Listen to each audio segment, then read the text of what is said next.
I don't know how many of the dollar bills circulating today have Rosie Rios' signature on them, but we're going to find out, I'm sure. And the beginning of Rosie's talk is going to start with the video, and it's going to end with the video. She's somebody that I met at the Buffett brunch, and you know, it's what happens around the Buffett brunch or around Warren Buffett. It's not that Warren Buffett necessarily changes your life, but so many people around you change your life. Rosie Rios has changed my life in one extraordinarily significant way when we walked out of the Treasury building to the White House, and she said, "Don't worry, there's going to be about 30 men who start walking at you in the opposite direction from the White House. They're just Secret Service, they're not going to do anything to you." But it was an enormous amount of fun, and it's great to have you here, Rosie.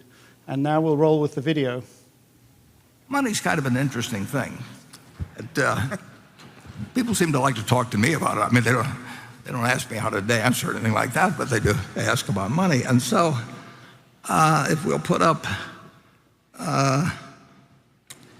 20-1, it's a photo of a $20 bill down in the lower left-hand corner. Incidentally, I think Rosie Rios, who signed this note, I think she signed more U.S. currency than any other person in history. So if you see Rosie, you know, you cozy up to her. I mean, this is a woman that has issued a lot of currency. So how often do you get a shout out at a Berkshire Hathaway annual shareholders meeting? So my name is Rosie Rios. I'm the 43rd Treasurer of the United States, and yes, that is my signature on the lower left-hand side of most of your money. In fact, I'm on about $1.8 trillion out of $2.2 trillion of U.S. currency in circulation worldwide. So I can honestly say that no one has made more money than I have.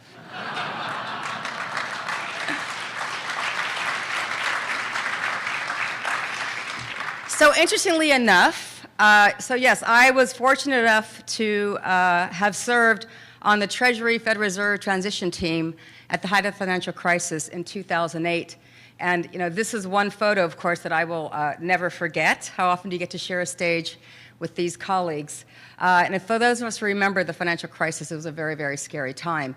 Not only that, I was able to, of the 24 or so finance professionals who were brought in to work on a financial crisis, about half a dozen of us were recommended for a permanent appointment, and I was one of them. So I did serve for 8 years under President Obama, and most recently, I was actually the only member of the Treasury Federal Reserve transition team to be asked back for the Biden Treasury transition team in the fall of 2020 through February of 2021. And Warren and I met through very interesting circumstances. It was baseball. So when I oversaw the U.S. Mint, we produced a commemorative coin for the National Baseball Hall of Fame. I don't know if you've ever seen it. It's actually very, very fabulous. But the National Baseball Hall of Fame actually asked me to write an article for their magazine about my love of baseball. And of course, my kids who played baseball. And so I did. And maybe about a month or so later, I got an email from Warren Buffett. And he said how fabulous that the Treasury of the United States is a fan of baseball. And he says, as you know, I own the Omaha Royals. I'm in D.C. often, would love to meet you someday. And so we did. And what he gave me was a signed baseball from the Omaha Royals. Of course, he was the owner at the time. Very, very nice. And not to be outdone, what he didn't know that I was working on at the time was my own commemorative baseball item, a money ball. So he actually received one of the first money balls, and it's a beautiful leather ball that has become still my favorite souvenir from my time in Treasury. Now, we had this kind of fun little game, if you will, of exchanging gifts over time. And I don't know if any of you remember or also received one holiday. One of the holiday cards that he sent out was actually Warren dressed as Walter White from Breaking Bad. It was very fun. I'm a huge Breaking Bad fan. But what he didn't know is that I actually know Bryan Cranston. So my return gift to him was a framed photo of Bryan Cranston holding a picture of Warren Buffett dressed as Walter White, played by Bryan Cranston. So I think I won that round. So for the Berkshire Hathaway Annual Shareholders Meeting 50th anniversary, I remember that one well. And I've been coming to the Annual Shareholders Meeting every year, I think since 2014, at Warren's invitation. Very, very nice. Now, of course, I was born in the same year as Berkshire Hathaway, so it was a very, very important year for me. And so I thought that maybe, you know, what can I give the man who has everything for this very significant 50th anniversary? So I decided to give him a personalized $50 bill with the serial number of 1965, the year that Berkshire Hathaway started. And I had it signed by, of course, I signed it, and the Secretary of the Treasury signed it, Jack Lew.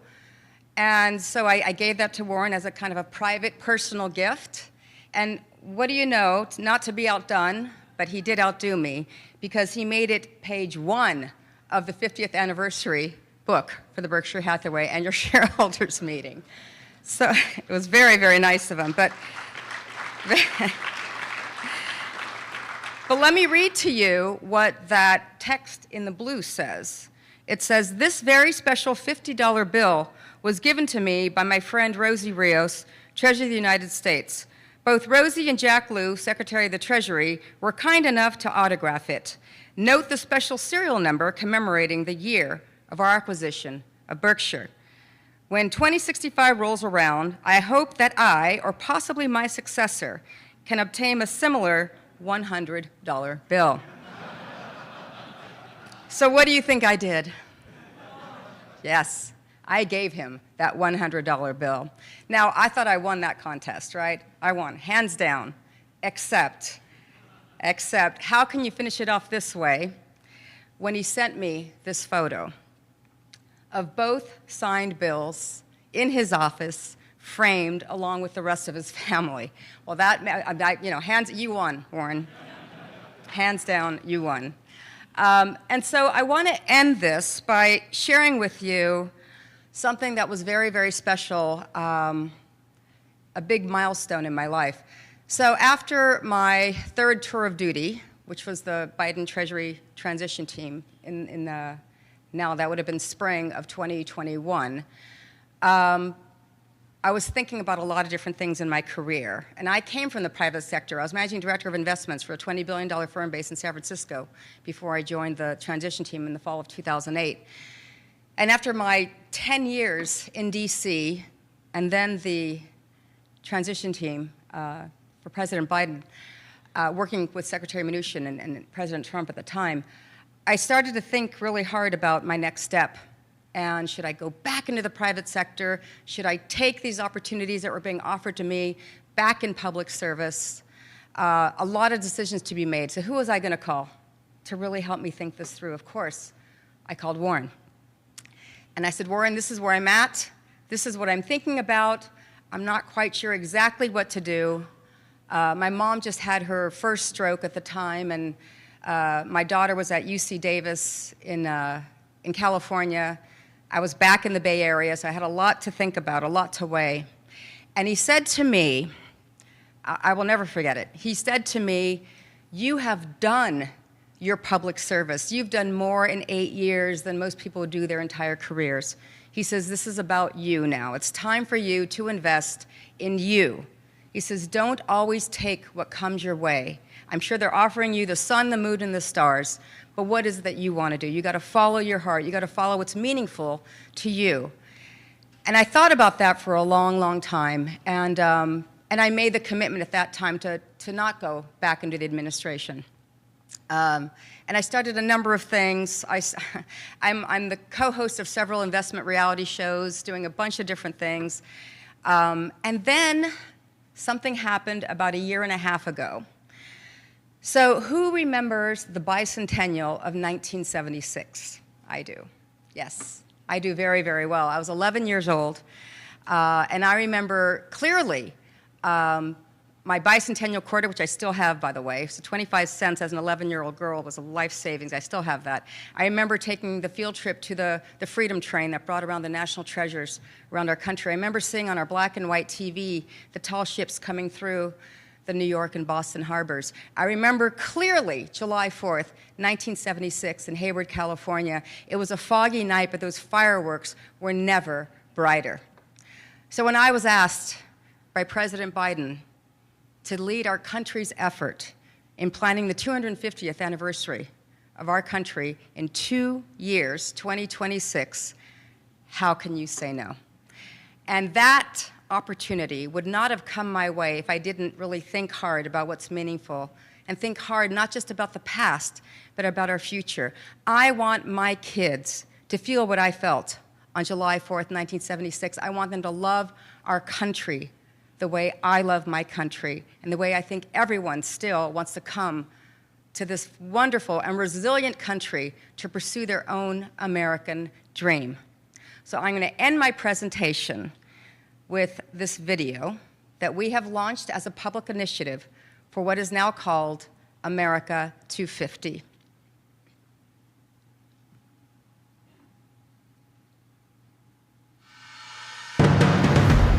After 247 years, you could say, I've seen some things.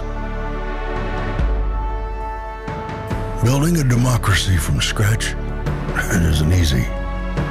Or being home to hundreds of millions from everywhere on Earth. Fact is, there have been challenges since the very beginning. Uphill battles, setbacks, and injustices. But you know, Americans, we got grit. We fight for what we need. And what's right.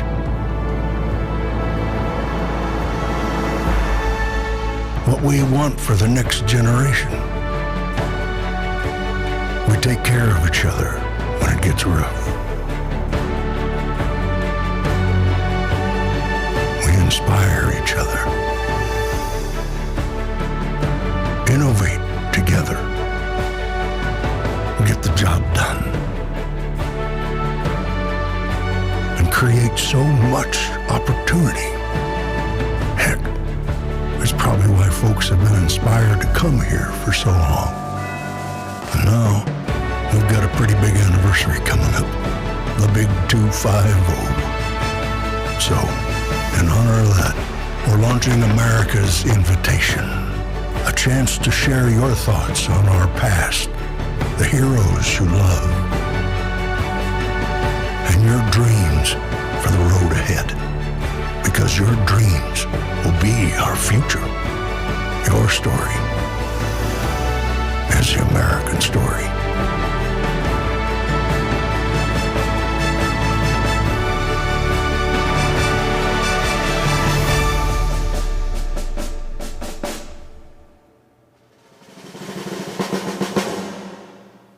Thank you.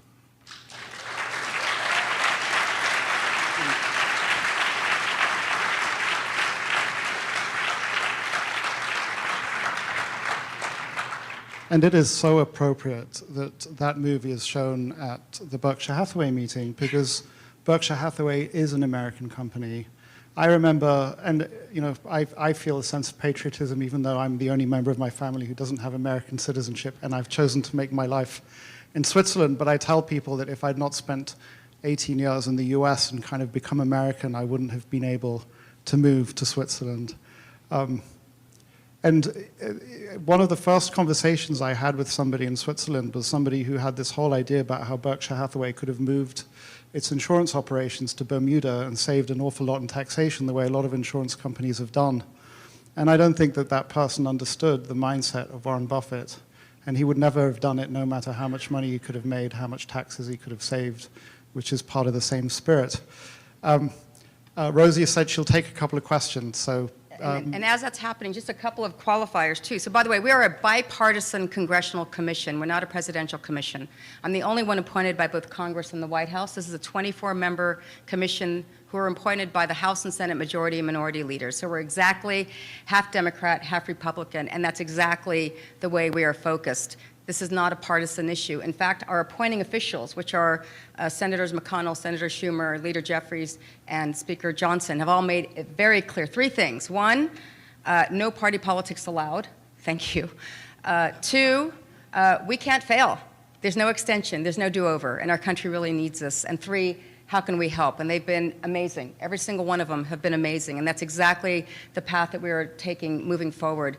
I think we're getting as much support. You know, I was just one of the keynote speakers for the National Governors Association conference in March, and it was overwhelming how much support we're receiving even from the states, because, you know, the states are the sovereigns. They have their own stories to tell. If you think about who we were in 1776, you know, Alaska was Russia, Hawaii was its own kingdom, California was Mexico. Texas at one point had 6 different flags flying over it. We doubled our footprint with the Louisiana Purchase, with France, Spain, and interspersed through all of that is the indigenous and slave experiences. So we are really a nation of nations, and every state has to feel that kind of accountability of telling their own story, and which is why we also launched America's Invitation in the great state of Wisconsin last year. Nice middle America, purple state. We launched with Major League Baseball at the Milwaukee Brewers against the Chicago Cubs game. It was amazing. So this isn't just about Philadelphia. This isn't just about D.C. or the 13 colonies. This is literally a sea to shining sea approach. Everyone, and hopefully you saw yourself in that video, we are not shying away from our history. We're embracing our history, but this is as much about the future as it is the past. And again, I want to inspire my kids and hopefully the next generation of leadership. As somebody who has a Mexican wife, I just want to say that we're still getting over California, but we'll get there. So, Stephen. I'm Stephen Clapham from Behind the Balance Sheet in London. I wonder if you could share with us what you did in your first day, because this is like, I mean, I can't imagine what I would do. Blank sheet of paper, never been done. This has not been done before. Yeah. Okay, it's been done in 1976. What were your first thoughts, and how did you approach this problem? Yeah, I said, "Holy cow!" I mean, that, you know, this is daunting, and I still wake up every night in the middle of the night thinking, we don't have enough time. We don't have enough time. But thankfully, again, we just approved our playbook as a commission unanimously. Appropriations have doubled under my watch, thankfully, as chair, but this is a public-private partnership. We can't do this without everyone feeling like they have skin in the game. That's why the states are very much involved. We are now forming, thankfully, the largest bipartisan, bicameral congressional caucus in the Hill. Just this last Monday, if you can believe this, I was invited to meet with President and First Lady Bush, who wanted to be briefed on America 250, who also want to kind of lend their support, which is amazing. So I think we're well on our way. And the way we're thinking about our programming, I'll give you one great example. America's Invitation is a very light touch, right? It's literally inviting the public to take this journey with us. Submit your video, right? So those videos are so amazing. Like, my favorite one still is a family sitting around a piano composing a song about what America means to them. Or Livingston Taylor, the brother of James Taylor, submitted a video of him playing God Bless America on the guitar. Amazing. But our pilot program that we just launched last month is called America's Field Trip. America's Field Trip, never been done before, and I swear all these ideas come in my sleep out of stress. America's Field Trip is a national student competition where grades 3 through 12 can submit an essay, a video, answering the very simple and profound question, what does America mean to me?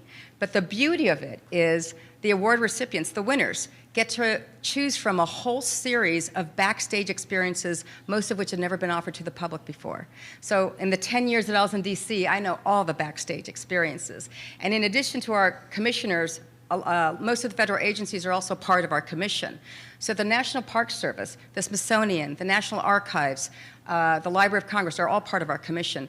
And what they submitted, these backstage experiences, are one of a kind. So for example, the American History Museum is opening up their vault. The National Park Service is providing a personal tour of the Statue of Liberty, but you're likely going to get to the the crown or the torch. You're likely to hear the secrets that mostly likely wouldn't be on the public tour. So most of these, again, are intended to inspire that next generation of leadership, all expenses paid with their chaperone, to really kind of discover our country all over again. And these experiences are everywhere. They're in California, they're everywhere. We're going to grow it and scale it come September as a full year, school year effort. So again, you'll see what we're focused on. These are high impact, large scale, galvanizing, all partisan, nonpartisan approaches to really thinking about more so the connections that we kind of missed during the pandemic, these interactive ways again to discover our country all over again, not just our tortured and complicated history, but again the beauty of why we are still the most resilient and the oldest democracy in the world, and why people still want to come here to pursue their own dreams. Thank you, Steve. And last question. I'm going to interject before we get the question. I wish my daughters were here, because you see an example of a woman who is powerful and who's a mover and shaker. And there's so much to learn from your talk, not just from what you're saying, but the presence that you have on the stage, and also the way you interacted with another powerful person. Your interactions with Warren are a lesson for me. But last question. Thanks very much, Guy. And I have to say, as a Brit who had ancestors in Boston just before the Tea Party who had to exit, I feel on slightly shaky ground, but may I be the first just to congratulate you. I thought that, well, I'm probably not the first, but that was a fantastic video, and even as a non-American, it was powerful. Can I just give you a backstory about that video? Please. You know how complicated it was to do that video? So what I intentionally did, there's no other model like this. I literally have hired what I would call a stable of resources, of hardcore consultants on all sides of the aisle. And I don't want to know how the sausage is made. I just want to know that whatever product I get, everyone's going to agree on. So hopefully, again, all those perspectives, everyone, whatever you're thinking, hopefully was in there. And hopefully you can take away, again, how you can feel that you're part of this commemoration and celebration. Yeah, I think that spirit really comes through in the video, and at a time of particularly fractious politics on this side and on our side of the pond as well. That's really important. The question I had for you is, it's obviously very internally focused, but no doubt what you do is going to be watched by other countries and other parts of the world. And we're at a time when geopolitical division around the world is enormous, and even more scary perhaps than the internal politics that our countries face. Have you thought about how that will play, and have you considered that in your planning and your thinking for this? I feel like you teed them up for me, because it's a great question. Yes, yes, and yes. So thankfully, again, the State Department is also part of our commission. Of course, they're taking the lead in all diplomatic protocol, including, of course, a special invitation for whoever is in office in 2026. They will host the British monarchy, likely in D.C., the way President Ford did with Queen Elizabeth and Prince Philip. But lo and behold, what else is happening in 2026 on a global scale in the U.S.? Anyone? The World Cup. Very good. The World Cup. What else is happening on a global scale in our country 2 years after that? Olympics. The Olympics, the LA Olympics. So I'm going to tell you a secret. Ready for this? I've been working on this for 6 months. I leave here on Sunday, going straight to the Milken Global Conference in Los Angeles, where on Wednesday, we are announcing, the first ever partnership between America 250, the U.S. Olympic Committee, and the U.S. Soccer Federation. Intentionally, as this global platform of unity, as this thread of democracy makes its way, as the eyes of the world watch us in 2026 and beyond. Absolutely, this is not, this is what I say all the time. We are not the world, but the world is us, right? And so how do we think about this again, not just about us, not just about today or yesterday, but our future moving forward, and how can we use this as this kind of unified vision? God forbid I say that word unified, but that is absolutely the goal. Thank you. No. Thank you so much. That was awesome. Thank you.